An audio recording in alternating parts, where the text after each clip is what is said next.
Bleav in Everything Auburn is brought to you by Bet Online. It is playoff time, and the road to Vegas goes through San Francisco and Baltimore. Bet Online is your number one source for playoff football odds, stats, trends, and lines, with everything from point spreads to hundreds of player performance props. So head to Bet Online today to stay updated on all the action. Bet Online, the game starts here. War Eagle, everybody. Welcome to Bleav in Everything Auburn.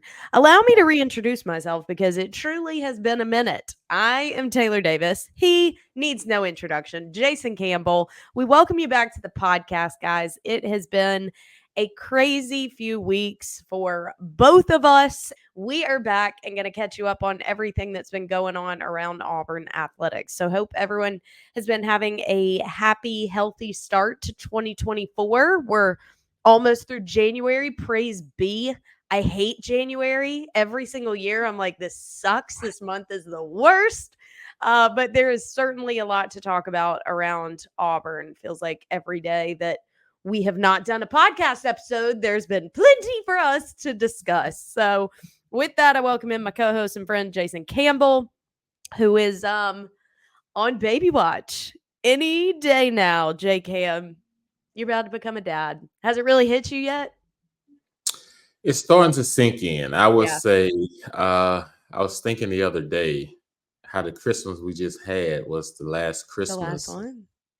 before it's a family of three. Uh-huh. And then you start to think like, so you start reading all these child books and parenting books by people and everything, like what it's like becoming a dad. So I read that portion, but then also how do you support your wife and Yeah. during the pregnancy and post pregnancy and all those different things. So you start to educate yourself a lot more. And my respect to women just goes up and up and up.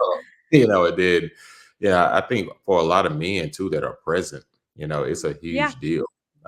It takes a lot out on the men as well. And that's the most important part I think that the woman needs is for the person that she's with to be present. Yeah. And I understand that it's not so much what you can go buy, it's not so much what you can do, but sometimes it's just being there. And I think Support. that's Yeah.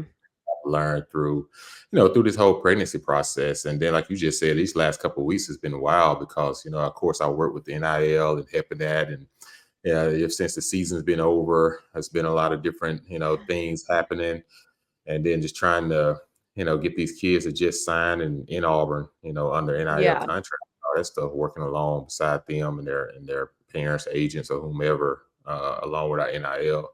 It's a lot. Yeah. It is a lot. So this is a busy, busy season all the way around. But they always say busy is good because if you're doing something, Busy's better no, than bored. That's what I always right, say. exactly. Like you said, it has certainly been a busy, active, at times maybe even tumultuous few weeks around Auburn as news breaks. And with news breaking is obviously going to come people's opinions and deliberations and considerations about what it means after. And there has been a lot of change, some of which expected, some of which not. Let's start with the big news as of late, and that has been all of the changes made to the coaching staff. I think both coordinators no longer being with the team. Philip Montgomery may be more expected than Ron Roberts, but both coordinators are out. And after that news came the more shocking news that is the departure of Cadillac Williams and Zach Etheridge. Zach Etheridge, who now heads to Houston. But Lack, who, a year ago was in talks to be the next head coach and was retained as associate head coach and obviously running backs coach, and has been a pillar of the Auburn family for so long and had a really, really important role in wake of all of the adversity and dissension that the program went through in the past few years. So the fan base was in a bit of an uproar when the news broke, but regardless, decisions have been made with the staff. And while I do think change was necessary, there are a couple that make you raise your eyebrow a little bit. Just kind of give me your take on the state of this staff right now. Yeah, it's always hard when you're an Auburn legend or you played at Auburn and you're coaching at Auburn, and then and then change happens.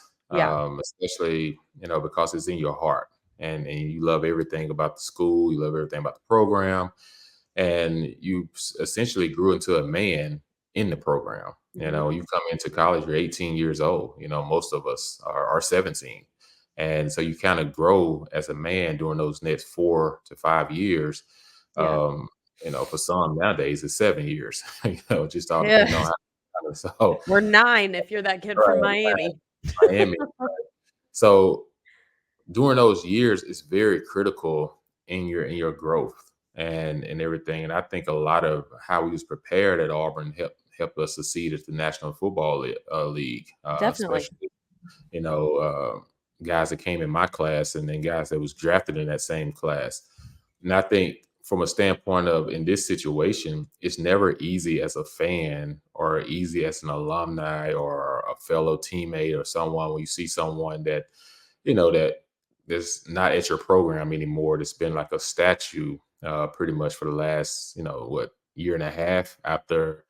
Well, I would say a year and a half, been a statue ever since he played at Auburn, but he's been a different statue of a coach, I would say, since the end of that 2022 season, because all the things that was happening around the program and then him stepping up and being the interim and then kind of using all that juice and flow to get everybody to get back to being the Auburn family, Right. get away from all the disarray and all the challenging things that has transpired and get everyone to kind of believe like, we can get ourselves back to being Auburn. And he Right. was very, very pivotal in that stance, along with some of the other guys that, Kendall Simmons, like I said, and Zach, who all played at Auburn, but, also some of the other coaches that was there last or 2 years ago before they was released as well. But that's always tough. But I also know in this business, Taylor, playing in the National Football League and being in coaching, change is inevitable.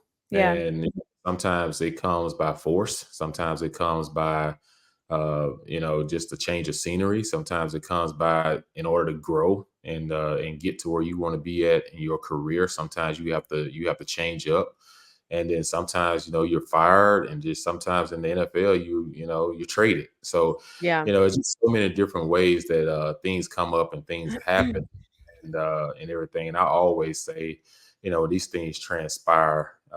These guys, they have families they have to make these big decisions around, and they have young children that they have to make decisions around. And Right. trying to do the best for your family, but also, so sometimes that kind of get lost because we want everybody to kind of do what's best for the university, and everything. And from that standpoint. So, but definitely two guys that would be missed at this program, just because they put that helmet on, they put that jersey on, they know Yeah. what it's like to play in between those white lines in front of Jordan Hare on a Saturday, and especially when guys come in.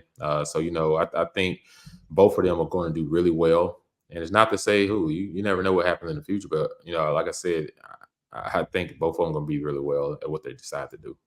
Clearly, I mean, they've made an impact even when the odds were against you and when a program was really heading downward. I understood the confusion and people hitting the panic button a little bit. This also, everything happening at the same time always heightens people's sensitivity. And it did kind of feel like between a lot of coaching changes and a lot of transfer portal news. I mean, we've had, I believe, 14 total guys enter the portal thus far. It just seemed like every time you were opening your phone or your news or whatever, there was something negative coming out about Auburn. And it just felt like, oh no, like are we in a worse situation than we thought? And after the bowl game, no one felt great. No one feels like this thing is on really solid ground. So then to see all of these departures, including a guy that you felt was kind of the backbone, was unnerving. And so I think that's ultimately what caused some of the frenzy. But look, the reality is this program ain't where it needs to be. And I don't Bleav it's where Coach Freeze it wants it to be or sees the potential of it being. And at the end of the day, we all do have to grant whoever is in that seat the opportunity to do it their way. Another hire was announced today. Personnel director Will Redmond from LSU, which apparently is um, That's- a, a positive addition internally. I don't know a ton about it. Derek Nix has been hired as the OC. Charles Kelly returns to his alma mater as co-defensive coordinator, still looking for another one. I've seen rumors about DJ Durkin from Texas A&M. Let me ask you the question. You're going to be like, Taylor, but I'm going to ask you because I keep getting asked this uh, question as if I freaking know anything. All, as all of this has been happening, staff on the heels of the bowl game, transfers, everything that you know right now, are you concerned? I would say no, because at the end of the day, athletes are the ones that, you can win championships. Coaches are a pivotal part of it because coaches have to get everything aligned. Coaches have to, like make sure the guys are doing what they're supposed to do when they're supposed to do it. And sometimes it's being super tough on them. But at the end of the day, it's how your group of guys rally together within that locker room. Right. And I always say a team that wins a championship has to be the players coming together. And if you always wait for a coach to always have to push you or get you to do something to come together, then you're behind. I think the signing class, Taylor, it what gives you confidence about the program Okay. is you look at this signing class. By the time it's done in February, it's going to be a top 5 signing class. And Amarius Williams, I think, was just granted a 5-star 2 days ago. He was listed as a 4-star when he signed in December, but he's just granted his 5-star. So I think there's so much talent within this group compared with the class he signed last year. That was a top 12 class, but then you add this class in, like this is a game changing class. Okay. And you pair that with the Keldrick Fault of last year and Cayenne Lee, those guys from last year, like that's really, really solid talent. And now you just signed the highest receiver class in the history of your school. Now everyone's saying who's throwing to these young guys. Yes, you have You knew I was going to say it. yeah, you have Walker White, who's considered a top 10 quarterback as well coming out of high school. Yeah. So all these guys are in the same class. And let's not forget, Hank Brown had a really good showing in the bowl game. Mhm. In the fourth quarter, the ball was just spinning off his hands. He looked like he was in command. Now, I know everyone's asking, like, okay, so where does Peyton Thorne fit into this situation? That's still yet. I think Peyton has a lot to prove. I don't think he's granted the right to just to say he's committed as the starter. I Nope. honestly don't. I think he needs to work extremely hard if that's something he wants to pursue. I mean, I know it's something he wants to pursue, but if that's something he wants to put a stamp on, it's Right. going to have to show not just in practice, but in just how you handle yourself and handle your teammates. Being around your teammates, and then once you do get to practice, the command you have with the offense, but being confident enough for those guys when they look at you to look at you as their leader, and look at someone that, they feel like can get the job done. So there's a lot of questions surrounding this team in the spring, a lot of good questions. But I think with this signing class, though, and the depth that they got in the defensive line, in the transfer portal, getting the kids from Texas, Gage Keys, other guys, it's been a ton of them, that they picked up even in high school. Some of these high school guys are big time players. Now we're gonna have to count on them immediately and Yeah. everything, gain experience, but the talent that they're bringing in, I think gives you a lot of confidence and a lot of hope. It's almost similar to what Bruce Pearl is doing in basketball. He's Yeah. bringing in a lot of talent and everything, and you seeing that Auburn's winning off that talent, and Yeah. so hopefully football gets in that same trend where it gets that type of talent where these guys be. It's one thing to get talent, but it's another thing to piece it all together. Yeah. And like you said, they have to contribute early. And that hasn't necessarily been what we see across college football as much anymore because of the transfer portal. I mean, Ole Miss and Ohio State are building like mega teams right now through the transfer portal. If I'm a freshman, I don't really expect to contribute at programs like that, at least right out the gate. If I'm a Right. highly touted high school kid right now, I know that I could literally make a splash and get my name out there quickly at a program like Auburn. And so I think that we've seen they have put more of an emphasis on recruiting as of late, as opposed to some of these teams that are going balls to the walls in the transfer portal. But I agree with you. I think that at the end of the day, Auburn is still Auburn, and we're still in a really good situation. I think it's understandable for fans to start going, oh no, when so much transpired at the same time. And we don't really know a lot of the direction, a lot of the intention, a lot of the long-term plan. We just see little steps in action and feel like we don't know the whole puzzle, because we don't. But as far as the transfer portal developments, Donovan Kaufman entered the portal. That one disappointed me. I didn't really expect that one. So did Cam Riley. We did get Dorian Maui from Duke, who I have covered before, and he's great. So that's an addition that everyone should feel really good about. We had reported that Brian Battie had entered the portal. He has since withdrawn from the portal and is still on the team. Jarquez Hunter has announced his plan to return, so that running back room is stacked. We have also gained Percy Lewis, an offensive lineman from Mississippi State. He's expected to slide in at left tackle. That's a big get. Like you mentioned, Gage Keys from Kansas and Trill Carter from Texas, both defensive linemen. If your name is Trill, like you're just destined to be a good athlete, like Trill. Right. Um, we have also gotten cornerback Antonio Kite from Alabama. That was a big get as well. So we have lost 14 to the portal. We have gained 9. And like you said, a recruiting class that certainly is historic in the landscape of Auburn football. So from a player personnel perspective, you do maintain that positivity and that hope. I think it just left everyone wondering, where the heck are we going and what's driving us, or who's driving us there, I guess, is the more appropriate question. Yeah, you made a lot of great points, Taylor, when you're talking about, just Auburn as an overall. Mhm. Just give people a little bit of insight is, Coach Crime that was supposed to go to Texas A&M has now come back to Auburn. Yep. Uh, having him back, I think is huge for those young guys. He's a veteran guy. Coach Kelly, everyone remember he was on the staff with Coach Saban, recruiting a lot of those big time guys that played under Saban at Alabama when he was winning a lot of games. Yeah. And he went to Auburn, so he's back as well. But he was also with Dion last year as his defensive coordinator. So having him at Auburn as the co-defensive coordinator, and that's why you see some of the Alabama guys coming over, transferring to Auburn, because he had something to do with them going to Bama. So he's a heck of a recruiter, one of the top recruiters in the nation. I think he's going to do exceptional in that department for us.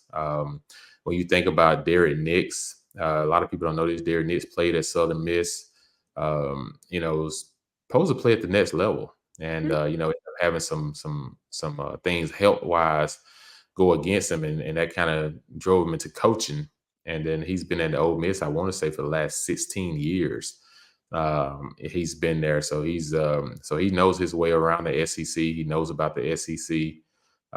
So I think with him being the offensive coordinator, I think the reason Freeze went that direction with him at the offensive coordinator is because Derek was with him when he was at Ole Miss. So if he's going to go back to play calling, then he needs someone that understands that, hey, the head coach is going to call the plays, Yeah. but you need somebody that's going to be in that room on a day-to-day basis when he's off in meetings or he's on the phone or having to do something else, that knows exactly what he wants to do from an offensive Yeah. standpoint. Game Him and Coach, plan.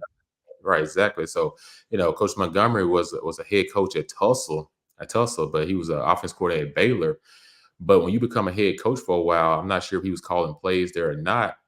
It's all about having that right chemistry. And Mhm. and it doesn't mean a coach is a bad coach or not a good coach. I think at some point you have to make that decision, especially at those two positions, the offensive coordinator and the defensive coordinator position. It has to be chemistry there, Yeah. and it has to be understanding. So I think Derek Nitz being the offensive coordinator is a good hire because he understands what Coach Freeze wants to do offensively and everything. That's a good point. Defensively, I think the defensive coordinator is probably going to come from the NFL. I think that's why you Mm. probably haven't seen one get announced just yet. I'm thinking that it's probably at the next level, and it's someone that's probably Okay. still in the playoffs that they probably want to pull and everything and get some interviews. So, it'd be an interesting next 10 days to see what happens with the defensive coordinator position as the other co defense coordinator. So with all that being said, a lot of these guys that's brought in has a lot of ton of experience and everything. Let me ask you a question. Why did they set out to have co-defensive coordinators if we don't even know who both are? That's what I'm saying. So it has to be somebody that already knows Coach Kelly, right? So Coach Kelly runs a certain style of defense. So whoever the head defense coordinator is going to have to be someone that they already have in place or know about, because you have to have those two guys have to run similar systems, Right. right? Like, who So would accept that unknowing? Like, I right, don't it know, has. it's kind of a weird thing to set up if you don't already hire them together. Yeah, because one may be in waiting, where Colorado Yeah. season is over with, and that's why I say who's playing right now? The Yeah. NFL. NFL is the only ones still playing. So it just kind of lets me know it got to be someone within the NFL, because otherwise it'll already be announced. It's Hmm. kind of like Kirby Smart at Georgia.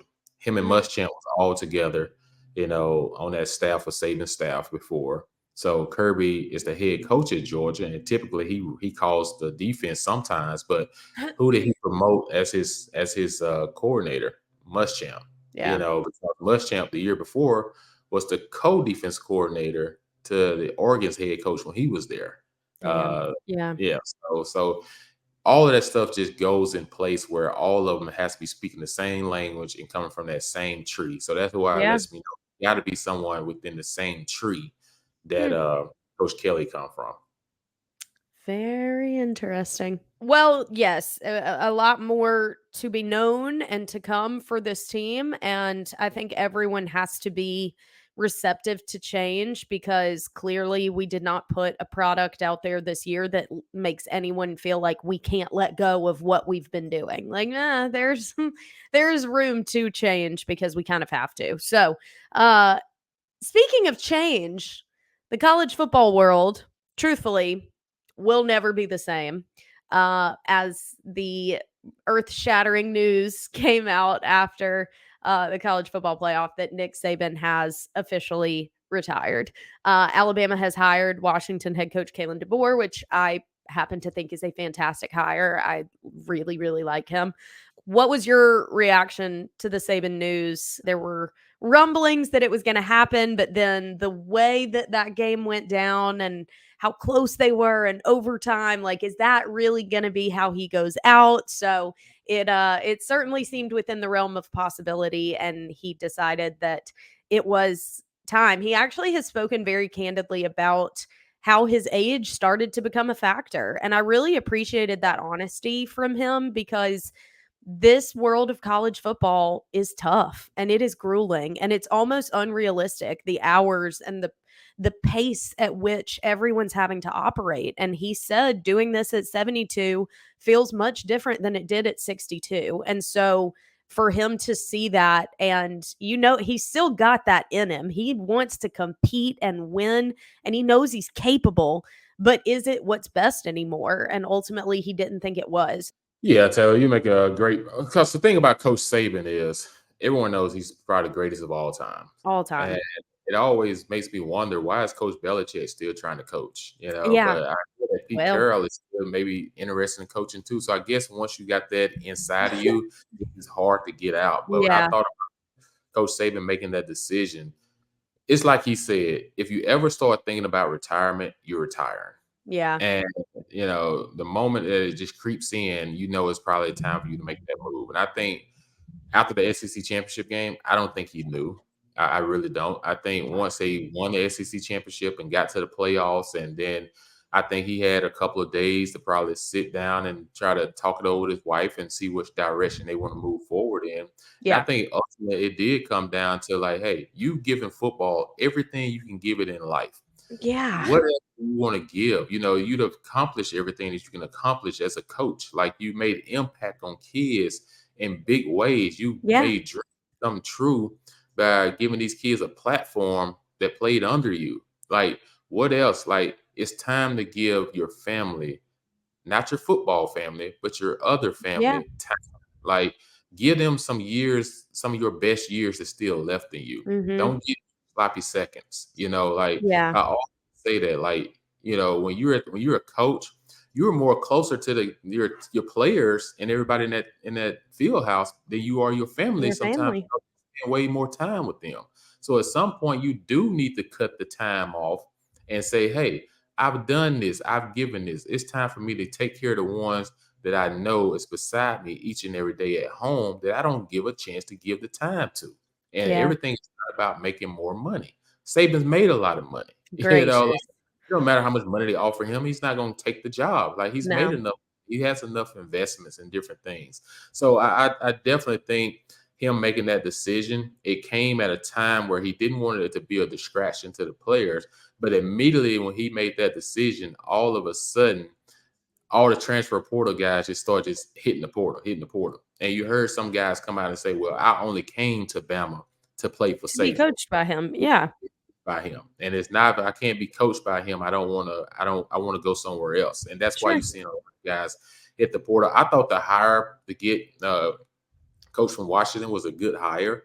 Me too. But you hear a lot of noise from the Bama fan base that it's not a good hire. And I'm Who just would like, they have been happy with though, Jay? right, that's what I'm saying. Like, no one, that was a big shoes to follow. Yes. Following Bill Belichick, following Nick Saban, following Phil Jackson, following, all these legend coaches. It doesn't matter who comes in, but immediately when the guy comes in, they're already finding reasons to say he's not the right guy. And I'm just like, what do you mean? Oh He's an my god. offensive guy. He has a ton of guys going to the draft this year. He just played in a national championship game. I Yes. like, I say, he In just 2 played. years. He was Right. at Washington for 2 years, and also the resources at Washington, I mean, they're no slouch, don't get me wrong, but he's coming into a much better situation at Alabama, but also just in the SEC. So give this man an opportunity, and here's the thing, they needed to just be grateful because when I heard this, I started going, "What is the argument for any established coach to want this job?" Because it doesn't matter what success you've done that has now gotten you in the running for this job. That goes out the window because now all you are is the guy that followed Saban. You're going to be compared to him. What? First of all, they didn't want Dabo. I get it. They were chanting anyone but Dabo as soon as the news broke. But why would Dabo want that job? Why would Kirby want that job? Why would Sark want that job? Dan Lanning came out immediately and said, "I'm not going anywhere." Why would he want that when he's building his own thing at Oregon? All of these guys that are deemed good enough to be in the running for the Alabama job don't want that because now I can't be Dan Lanning. I'm going to be the guy that failed to duplicate what Saban did. So you're lucky that you got a guy that was on the national championship stage that wants to come and take this right now because there was a huge risk for any established coach to come in and take this job right now. You're exactly right from a standpoint of to take that job for him was a huge risk It because he is. had everything going in Washington. Mhm. And let's face it, coaches want to be in bigger conferences as well. Yeah. And he feels like you always want to feel like you're climbing. And I Yeah. think he feels like me getting to the SEC, when will another opportunity come around where he gets a chance to coach at one of the predominantly college football programs of all time Yes. and be a head coach there? That's just an opportunity that he probably don't want to pass up. And he knows that he's going to deal with some noise. He knows he's going to deal with critics saying it's the first time he loses a game because everything he does, they're gonna compare it to who? Coach Saban, which is not fair, No. but that's what they're gonna do because it's human nature. Is compare someone to the last person that just left. But Right. I just think that I think he's a really solid guy from what I hear. I do too. Uh, he's gonna be great for the conference. They beat a really good Texas team that's going to be in the SEC this year. Yeah. So you got to give credit where credit is due. But this is going to be interesting. You mentioned about college football landscape changing. That was the last of the four in the playoffs. Yeah. Now colleges are going to have a home playoff game on their own campus. I can't Imagine that. wait. I've been to NFL playoff games, and been part of them, but being on in college. You imagine an Iron Bowl, but now hype it up again because now it's win or go home. Like, and it's on your Those are gonna campus. be so insane. Yeah, like it's going. So there are some fun facts to being extended. I don't necessarily agree they had to be 12, but Yeah. at least it's being extended. But you're right, Coach Norvell and those coaches wasn't going to Bama. They wasn't leaving their prominent programs to go and be behind. What Coach Saban has done there. People are freaking out because the transfer portal is receiving a lot of Alabama guys, and you kind of expect that when the legend no longer is there. This isn't just any old coach moving on. This is the best to ever do it. Like, any player that was at Alabama for 4 years during his tenure won a national championship. Like, who can freaking say that? This man is unmatched, okay? So that's going to be the ripple effect. And Kalen DeBoer said, we were in the same situation when we started at Washington. Like, it's going to be okay. He's totally, like, he knows what he's up against. He knows what he's dealing with. And they made great use of their resources, of the transfer portal in a very short amount of time at Washington. If I'm Alabama, I'm feeling great about this hire. But, they're all in mourning. The thing about Alabama is what people have to understand. A lot of kids, which you probably won't have a top 2 to 3 recruiting class in the next couple of years because Mhm. you have to understand a lot of kids was going to Bama because of who? Coach Saban. So now that he's not there, a lot of coaches across the SEC looks at that as a level playing field now. Oh, Now you yeah. still got that juggernaut over there in Georgia that you got to compete with in Kirby that has every position lined up 5-star after 5-star, which, you know, that's why he doesn't matter. They've had a ton of guys go in the portal. Nobody really talks about it because Yeah. it seems like they just reload. So I think Auburn has to get to the point where with their on the trend of putting together really 2 solid classes, last year's class and then this year's class, and then in 2025 class is shaping up to be really, really good. So Mhm. if you put 3 great classes together, now you stacked up players. So Yeah. now you can go out and you compete against the teams that have been dominant for the last 3 to 4 years. And now you give yourself an opportunity to compete and level the playing field. And so I think it's going to be very interesting now because no one's looking at their schedule and circling Alabama. It's like, okay, this is a team you got to beat for the West. Now teams are looking at, well, there's no East or West anymore. So No. there's 2 teams that's going to go to the SEC championship based off the best record at the Yeah. end of the year. So, you know, But it's that going will to be also include Oklahoma and Texas now. right. Include Oklahoma and Texas. And then also, Ole Miss supposed to be good next year. Missouri's supposed to be good next year. Mhm. Kentucky has some guys coming back, supposed to be solid. Um, so from a standpoint, you still can't count out Bama. They'll still be up there Yeah. because the coach and some of the players they're going to pick up. So you ask yourself, where does Auburn look to be at in 2024? Yeah. I think the fact that you have your first 5 home games at home is huge. I think that's something we have to take advantage of in order to be in a conversation come November to be able to represent or even contend to win the West and be in. I mean, well, I can't say West anymore, but be in have To yourself to have go. it. Yeah. It's going to be very different. And I think that's why, like, Coach Saban saw the writing on the wall. If I'm already feeling like I'm struggling to keep up and I know what's about to happen and the change that's about to ensue, now is as good of time as any to bow out. He's a legend for a reason, and he deserves a lot of respect from college football fans. Yes, that even includes Auburn. And I say this too. Let's not forget the game is changing so much and so fast. Yeah. If you're Coach Saban, you're 72 years old.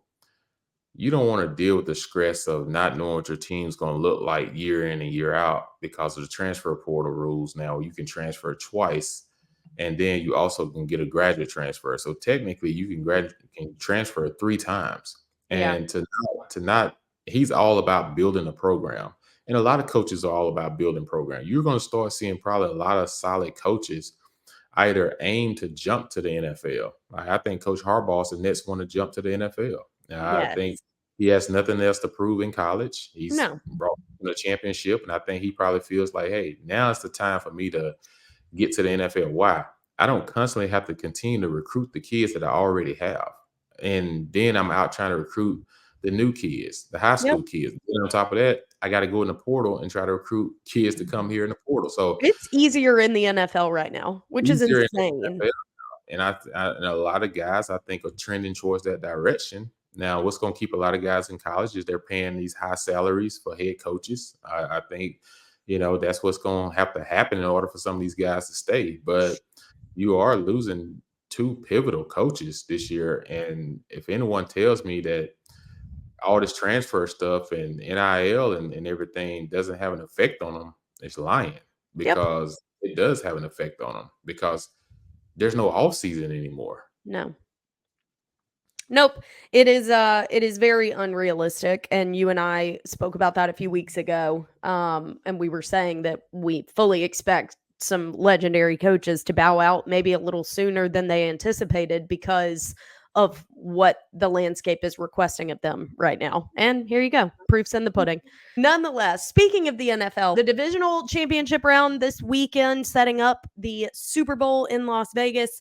We have Chiefs versus Ravens for the AFC, Lions versus 49ers for the NFC. Who you got, Jay? But every time Josh Allen loses to a team in the playoffs, they lose the next week. So I just defense wins championships. So I got to go with the Ravens. Their defense has been Agreed. outstanding all year. I think this is going to be a juggernaut heavyweight fight between Kansas City and Baltimore. I'm Okay. excited to see what happens in this one. Same. Okay, what about Lions 49ers? Ooh, this is an interesting one. Ah, man, Debo Samuels can't go. I'm leaning towards Detroit. But I'm just leaning towards Detroit anyways, because I saw what Green Bay did last week. Green Bay, put away, San Francisco did not beat Green Bay. Green Bay gave the game away in the That's fourth quarter. true. And so I just think if the Lions continue to play with their heart, this would be their first time going to the Super Bowl. It's always the first for everything. I think this is the year of the Lions to get to the Super Bowl. Oh my gosh. They feel like that team of destiny. They feel like Washington felt for college football, like can they get to the big dance when all odds were against them and they really didn't have a lot of people picking them to do it. And also we've all seen the speculation about the logo and I'm just really curious if that's going to actually be kind of proven this year. That would be so weird. Which would be Niners, Ravens. Also, basketball plays tonight, a big one against Alabama in Tuscaloosa. Alabama is second in the SEC, scoring 89.2 points per game. We are right on their heels, 83.7 points per game. Auburn's been a great defensive team, and they're going to need that against Alabama, who loves to shoot beyond the arc. They actually attempt 29 3-point shots per game, so got to be locked in on that. That's going to be a big one and would be a quad one win if we're able to pull that off in T-Town. Sorry to wrap it up, but I am late for a call, so I've got to go. But we appreciate you listeners following along. Make sure you subscribe if you haven't already so you'll get a notification whenever we spontaneously release an episode because we don't freaking know with our schedules. But we will be back next week, I promise, to break down whatever the heck happens between now and then hopefully we'll have a baby update the week after. So we look forward to all the action to come. Make sure you keep it locked. War Eagle, everyone. Goodbye. Nice.